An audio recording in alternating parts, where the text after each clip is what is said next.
Les annonces de la ministre Agnès Buzyn ne suffisent pas à calmer la colère. L'hôpital de Privas en Ardèche a rejoint le mouvement national. L'accueil des urgences reste ouvert, même si 95% des personnels du service sont en grève. Eloïsa Patricio avec Nicolas Ferraud.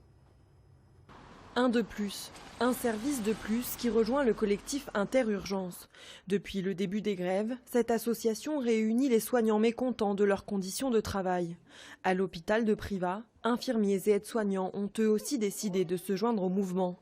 Pour eux, c'est un moyen de se faire entendre depuis leur établissement rural. Si nous, au niveau local, on faisait revendiquer que ça, on pourrait dire bon, c'est que local, on va résoudre le problème. Mais quand vous voyez que vous avez les mêmes revendications que vos collègues de région parisienne, que vos collègues de PACA, que vos collègues du nord-ouest, du nord-est, vous avez à peu près les mêmes soucis, les mêmes problématiques.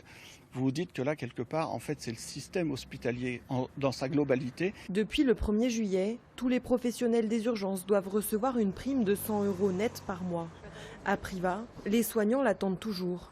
Ils demandent également un agent de sécurité aux urgences et une valorisation de leur métier. Dès qu'il y a un arrêt, très souvent on appelle l'aide-soignant des urgences ou l'infirmier et d'aller compléter les autres services. Alors que par définition, un service d'urgence peut avoir une influence dans les 5 minutes. Ça peut être très calme, mais il peut y avoir 3, 4, 5 personnes qui arrivent, dont une urgence au milieu, et on ne peut pas se permettre ce genre de choses. Au SAMU aussi, on porte son brassard.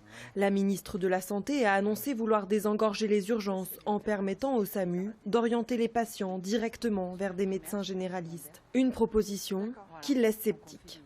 Ça peut se faire, mais il faut que le médecin généraliste puisse prendre la personne en charge entre ses consultations. Et ça, c'est le plus difficile.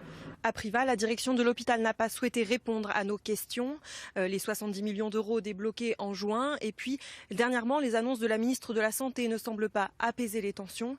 Ici, on attend désormais les annonces prévues pour lundi. Le prochain rendez-vous en région est prévu, lui, mardi. À Valence, il réunira les grévistes des 2 départements, de l'Ardèche et de la Drôme. Ils avaient